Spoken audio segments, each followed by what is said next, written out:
Kalyanpur Buddha park में doctor Rajesh Singh RP Singh से 12 ज्योतिर्लिंग की स्थापना सहित संविधान निर्माता बाबा साहब को लेकर चैनल संस्थान के संपादक अरविंद सिंह यादव की खास चर्चा।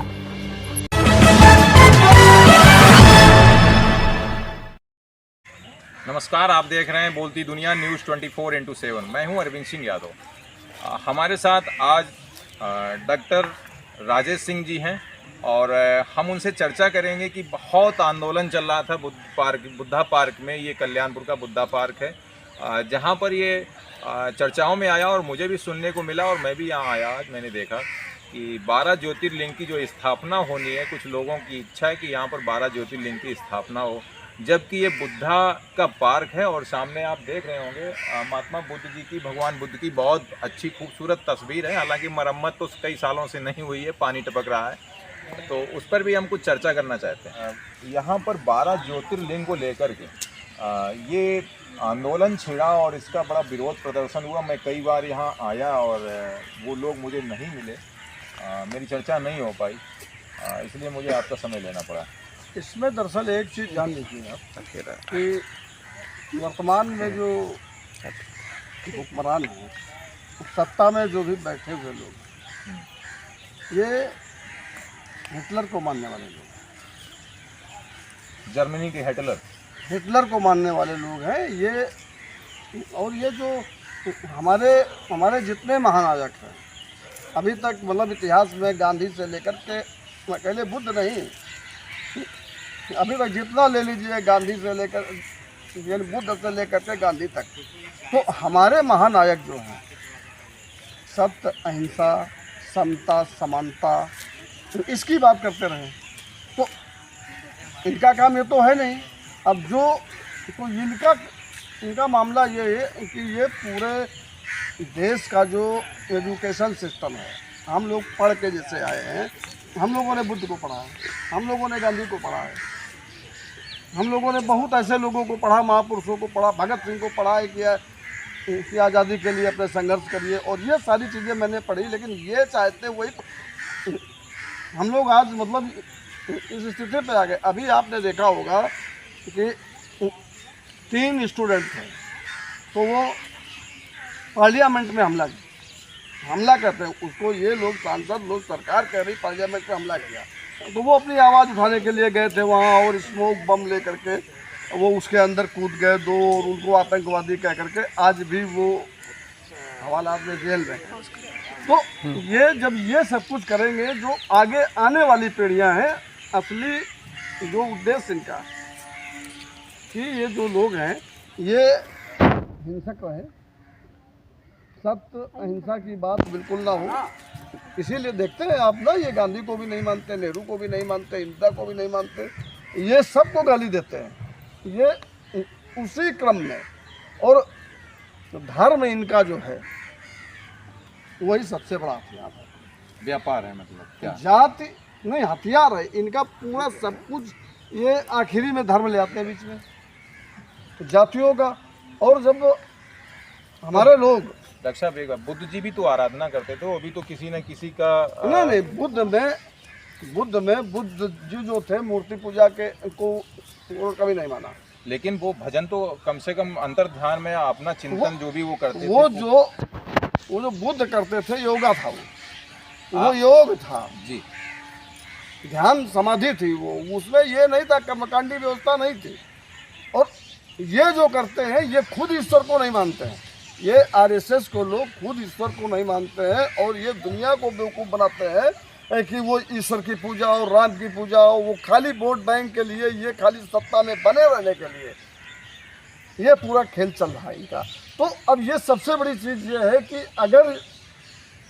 अगर जो है आने वाली पीढ़ियाँ, हमारी आने वाली पीढ़ियाँ बुद्ध को पढ़ती रहेंगी, गांधी को पढ़ती रहेंगी, तो वो आंदोलनों की बात करेंगी, सत्य अहिंसा की बात करेंगी, ये सारी बात करेंगी। तो ये जो सत्ता का इनका 50 साल और 100 साल और 1000 साल का इनका सिस्टम जो चल रहा है, जो बात करते हैं, अमित शाह जी कहते हैं 50 साल, कभी कहते हैं 100 साल, कभी कहते हैं हम जाएंगे नहीं।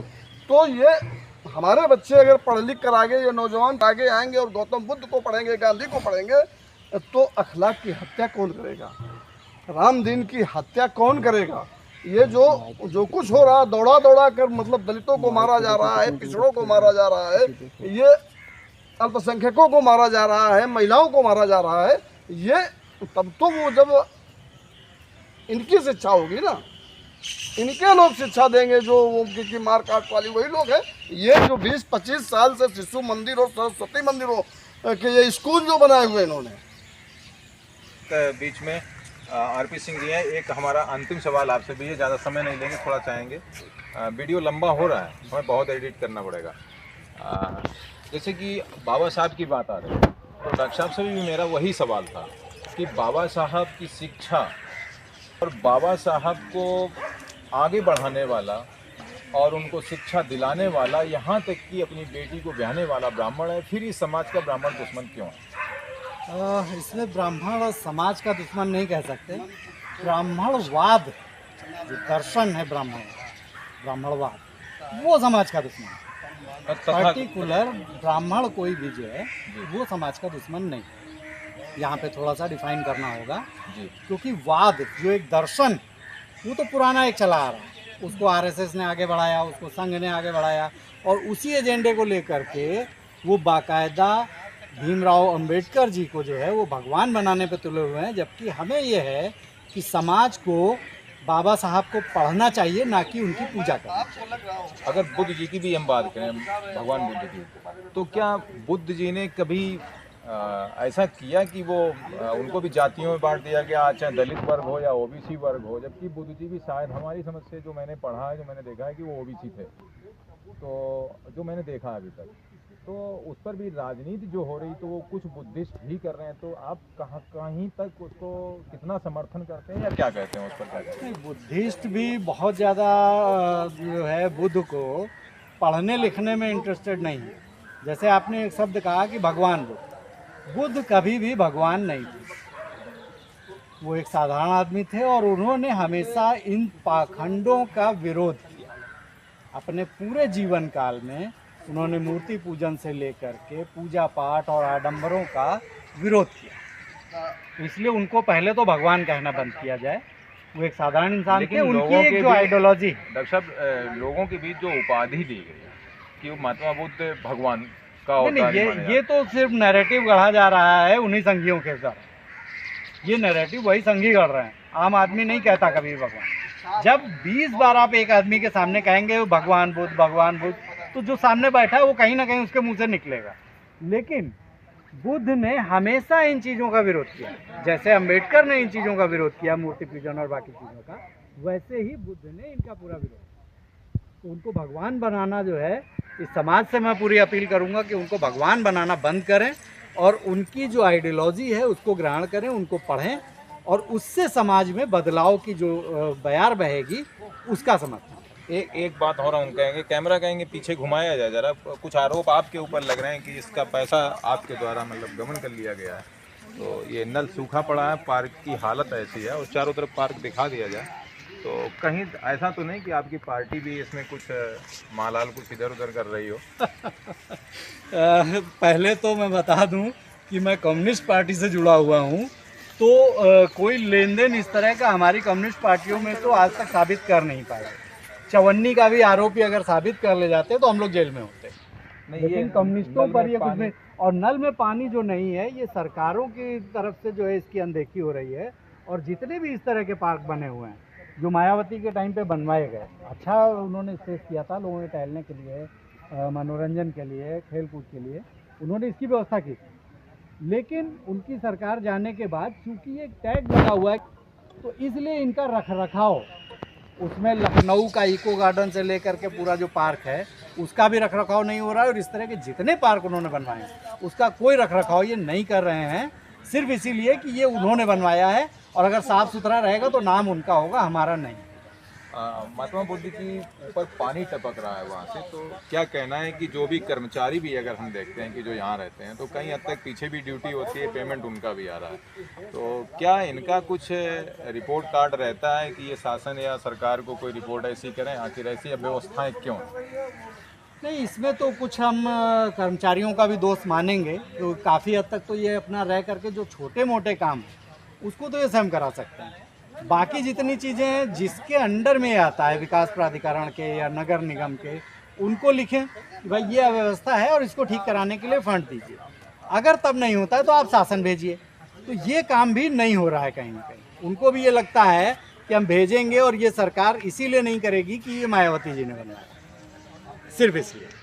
तो इसमें कहीं ना कहीं थोड़ा बहुत दोष उनका भी है, कर्मचारियों का भी, कि वो अपनी लायबिलिटी पूरी नहीं कर रहे। ड्यूटी उनकी भी है। सौर ऊर्जा के काफ़ी पैनल भी हैं जो काफ़ी लंबे समय से ऐसे ही पड़े हुए हैं। हाँ, उसका वही है, मैंने एक लाइन में बताया उस चीज़ को कि उसके रख रखाव की जिम्मेदारी सरकारों की है और सरकार सिर्फ इसीलिए नहीं कर रही है क्योंकि इस पे नाम जो है सुश्री मायावती जी का लिखा हुआ है। बहुत बहुत धन्यवाद। जैसा कि आपने देखा कि गौतम बुद्ध पार्क की जो व्यवस्थाएं हैं, हम इधर कहेंगे थोड़ा इधर बढ़ा जाए और ये पीछे दिखाया जाए कि जो व्यवस्थाएं हैं उधर दिखाया जाए कि जो जंगल जिस तरीके से सामने आप देख रहे हैं कि यहाँ पर अजगर भी हो सकता है और भी कई विषैले हो सकते हैं। लोग यहाँ टहलने आते हैं और कुर्सियाँ तो पेड़ों के नीचे पड़ी हुई हैं, लेकिन शायद इन पौधों की जिसे कहेंगे कि इस पौधों की छटाई और कटाई और जो भी कह लो वो लंबे समय से नहीं हुई है। और ये जो बोर्ड है, अभी आरपी सिंह जी कह रहे थे कि ये सुश्री मायावती जी द्वारा बनवाया गया पार्क और ये शायद उस समय का बोर्ड होगा कि हम अगर उंगली लगा रहे हैं तो ये रहा है और ये जंग खा चुका है पूरी तरीके से। इसमें क्या लिखा है?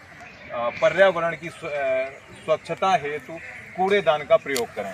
तो ये बोर्ड तो लगा हुआ है लेकिन कूड़ेदान हमें आसपास तक कई दूरियों तक दिखाई नहीं दे रहा है। वो एक छोटा सा कूड़ेदान वो वहाँ पर पड़ा हुआ है।